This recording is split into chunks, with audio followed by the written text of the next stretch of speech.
بسم اللہ الرحمن الرحیم۔ اصلاح معاشرہ کورس میں آج ہمارا درس نمبر 1 ہے۔ ماہ صیام ماہ رمضان شریف کا آغاز ہو چکا ہے۔ اللہ تعالیٰ جل جلالہ کی طرف سے یہ مہینہ باعث سعادت ہے، باعث برکت ہے، باعث رحمت ہے۔ اس ماہ میں اللہ کریم جل جلالہ کی رحمتوں کے جو دروازے ہیں وہ کھول دیے جاتے ہیں۔ شیطان اس ماہ کے اندر قید کیا جاتا ہے۔ یہ مہینہ اللہ تعالیٰ جل جلالہ کے انوار و تجلیات کا مرکز بھی ہے۔ اس مہینے کو خاص طور پر اس مہینے میں اللہ تعالیٰ جل جلالہ کی رحمتوں کا نزول ہوتا ہے، اور اس کا جو روزہ ہے وہ ہر مسلمان عاقل بالغ جو مرد ہے یا عورت ہے اس پر اس کا روزہ جو ہے وہ فرض قرار دیا ہے۔ سحری سے لے کر افطاری تک کھانے پینے اور ہر قسم کی خواہش سے بچنے کا نام روزہ ہے۔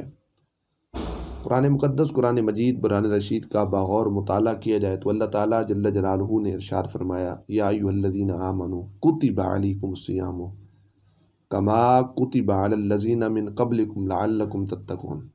فرمایا ایمان والو، ماہ صیام ماہ رمضان کے روزے تم پر فرض ہیں جس طرح تم سے پہلے لوگوں پر روزے فرض قرار دیے تاکہ تم متقی اور پرہیزگار بن جاؤ۔ روزہ رکھنے کا مقصد یہی ہے کہ انسان کھانے پینے اور خواہشات سے بھی محفوظ رہے، لیکن ان کے ساتھ ساتھ ایسا عملی جامہ اس پر پہنایا جائے کہ وہ انسان جو ہے وہ متقی اور پرہیزگار بن جائے۔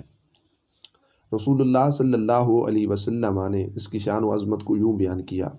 سرکار مدینہ علیہ السلام نے فرمایا، رمضان کی جب پہلی رات آتی ہے تو اللہ تعالیٰ جل جلالہ امت رسول یعنی اپنی امت نے، حضور علیہ السلام نے اپنی امت کی طرف اشارہ کیا، میری امت کی طرف اللہ نظر رحمت فرماتا ہے۔ اور نبی کریم علیہ السلام نے ارشاد فرمایا کہ اللہ جس کی طرف نظر رحمت فرماتا ہے پھر اس کو عذاب نہیں دیا جاتا۔ ہمارا عقیدہ تو یہاں تک ہے کہ ملا علی قاری لکھتے ہیں کہ اللہ کا جو ولی ہے اگر وہ کتے پر نظر کر دے اللہ اس کتے کو بھی باکمال بنا دیتا ہے۔ نگاہ ولی میں یہ تاثیر دیکھی، بدلتی ہزاروں کی تقدیر دیکھی۔ پھر ایک نظر ہے ولی کی، ایک نظر ہے ولیوں کے سردار کی، ایک نظر ہے نبی کی، ایک نظر ہے نبیوں کے سردار کی، لیکن رمضان کے مہینے میں اللہ نظر رحمت فرماتا ہے۔ ولی کی نظر میں یہ کمال ہے کہ ہند کی دھرتی پہ بیٹھ کر خواجہ معین الدین نظر فرماتے ہیں رحمۃ اللہ علیہ، 90 لاکھ کم و بیش لوگ کفر چھوڑ کر مسلمان ہو جاتے ہیں۔ یہ ولی کی طاقت میں رب نے اثر رکھا ہے، لیکن اللہ نظر رحمت جیسے فرماتا ہے کوئی شخص اس بات کا اندازہ نہیں لگا سکتا۔ نبی کریم علیہ السلام نے ارشاد فرمایا، یہ 5 انعامات ایسے ہیں جو اللہ نے فقط میری امت کو عطا فرمائے ہیں، مجھ سے پہلے یہ 5 انعامات کسی نبی کو نہ ملے۔ پہلی جو چیز تھی اور پہلا انعام یہی تھا کہ اللہ ماہ صیام ماہ رمضان کی پہلی رات نظر رحمت فرماتا ہے۔ پھر دوسرا انعام کیا ہے؟ نبی کریم علیہ السلام ارشاد فرماتے ہیں، اللہ فرشتوں کو منتخب کر دیتا ہے کہ وہ لوگوں کے لیے کیا کریں، اللہ کی بارگاہ میں بخشش کی دعا کریں۔ نمبر 3، حضور علیہ السلام نے ارشاد فرمایا، جنت کو اللہ مزین فرما دیتا ہے، سجا دیتا ہے۔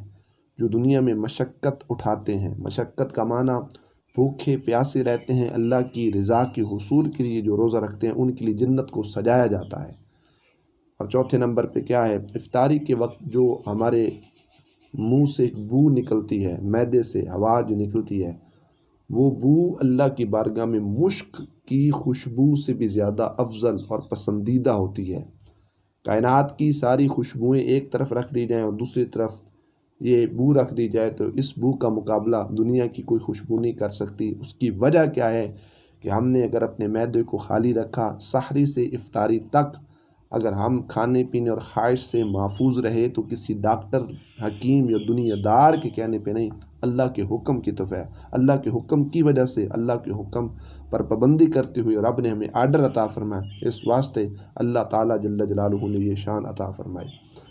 اور آخر پہ 5ویں جو چیز ہے، 5ویں علامت، نبی کریم علیہ السلام نے ارشاد فرمایا، آخری رمضان کی جب رات آتی ہے اللہ سب لوگوں کی بخشش فرما دیتا ہے۔ اور شعبان کے آخر پر نبی کریم علیہ السلام نے خطبہ ارشاد فرمایا تھا، جس میں نبی کریم علیہ السلام نے فرمایا مبارک ہو ایک ایسا مہینہ آنے والا، کیونکہ شعبان کے بعد رمضان تھا، حضور نے فرمایا وہ مہینہ عظمت والا ہے، شان والا ہے، اس ماہ میں ایک ایسی رات ہے جو 1000 مہینوں سے افضل ہے۔ یہ اشارہ تھا حضور علیہ السلام کا لیلۃ القدر کی طرف۔ نبی کریم علیہ السلام نے فرمایا یہ مہینہ بھلائیوں کا مہینہ ہے، غمخواری کا مہینہ ہے، یہ مہینہ صبر کا مہینہ ہے، اس مہینے میں مومن کا جو رزق ہے وہ بڑھا دیا جاتا ہے۔ اور نبی کریم علیہ السلام نے فرمایا اس ماہ کا روزہ رکھنا فرض ہے، رات کا جو قیام ہے وہ سنت ہے۔ علماء نے رات کے قیام سے تراویح کی طرف اشارہ کیا ہے۔ حضور علیہ السلام نے ارشاد فرمایا جو اس ماہ مبارکہ میں کسی میری امتی کا روزہ افطار کرائے گا، اللہ اس شخص کی گردن کو جہنم کی آگ سے آزاد فرمائے گا۔ اصحاب رسول علیہ رضوان عرض کی یا رسول اللہ صلی اللہ علیہ وسلم، ہم میں سے ہر شخص وہ طاقت استطاعت نہیں رکھتا کہ مسلمان کا روزہ افطار کرائے۔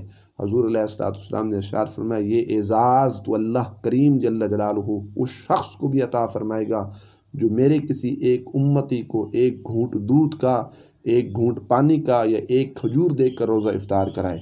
اور نبی کریم علیہ السلام نے ارشاد فرمایا جو میرے کسی امتی کو پیٹ بھر کر کھلائے گا، مطلب اس کا روزہ افطار کرائے گا، حضور فرماتے ہیں قیامت کے دن اللہ میرے حوض سے اس شخص کو جام پلائے گا، پانی پلائے گا، اور جس نے میرے حوض سے پی لیا پھر قیامت کے دن سختی اور گرمی کی شدت میں وہ شخص کبھی قیامت کے دن پیاسا نہیں ہوگا۔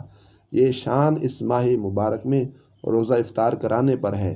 اور نبی کریم علیہ السلام نے فرمایا اس کے جو عشرے ہیں، پہلا عشرہ باعث رحمت ہے، درمیان والا باعث مغفرت ہے، آخری جہنم سے آزادی ہے۔ اور نبی کریم علیہ السلام نے ارشاد فرمایا ماہ مقدس ماہ رمضان میں خرچ میں کشادگی کرو۔ جو شخص اپنے اہل خانہ پر خرچ میں کشادگی کرتا ہے اللہ تعالیٰ جل جلالہ اس کو اتنا ثواب عطا فرماتا ہے جس طرح وہ شخص اپنے مال کو اللہ کی بارگاہ میں خرچ کر رہا ہو۔ وجہ کیا ہے کہ اس ماہ کے اندر اللہ مومن کا رزق بڑھا دیا جاتا ہے۔ اور نبی کریم علیہ السلام نے اس کی عظمت و شان کو یوں بیان کیا، حضور فرماتے ہیں قرآن مقدس اور روزہ یہ دونوں بندے کے حق میں شفاعت کریں گے۔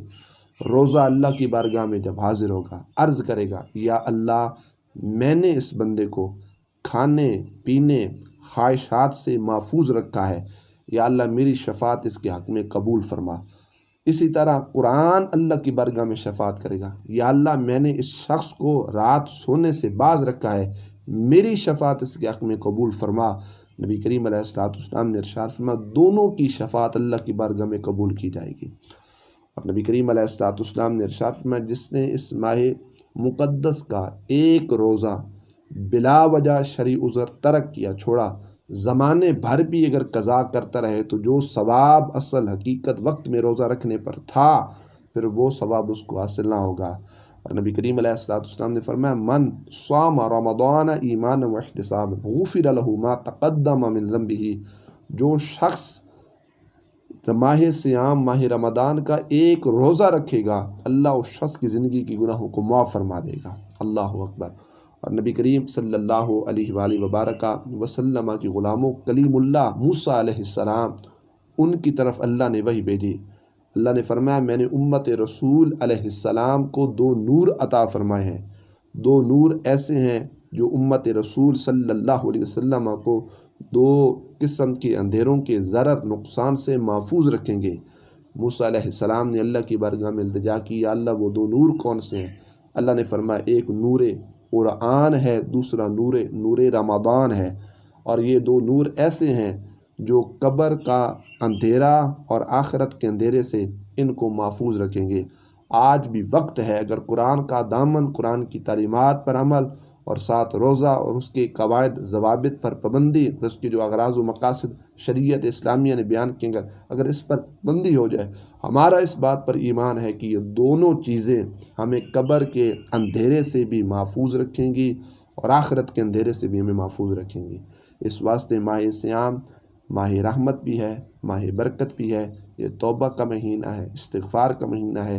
سحری اور افطاری میں سرکار مدینہ علیہ السلام کی جملہ امت کو یاد رکھیے اور سحری اور افطاری کے اندر سنت رسول علیہ السلام کا خاص خیال اور سنت رسول علیہ السلام کے تقاضوں کے مطابق اس کو افطار اور سحر میں جو انتظام و اہتمام ہوتا ہے اس کی پاسداری کی جائے۔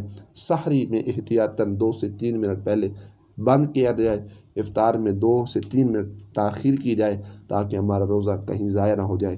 اکثر لوگ سحری میں اذان فجر کا انتظار کرتے ہیں، حالانکہ جو اذان ہوتی ہے اس کا تعلق نماز کے ساتھ ہے۔ وہ تو ماہ رمضان کے مہینے کے ماہ سوا بھی اذان فجر ہوتی رہتی ہے۔ سحری کا وقت الگ ہے جو کیلنڈرز پر موجود ہوتا ہے، تو اس کے مطابق اس کو بلکہ 2 منٹ احتیاطاً پہلے اس کو بند کر دیجئے۔ اللہ تعالی ہمیں روزہ رکھنے کی توفیق نصیب فرمائے اور روزے کے اغراض و مقاصد پر عمل کی توفیق نصیب فرمائے۔ وآخر دعوانا الحمدللہ رب العالمین۔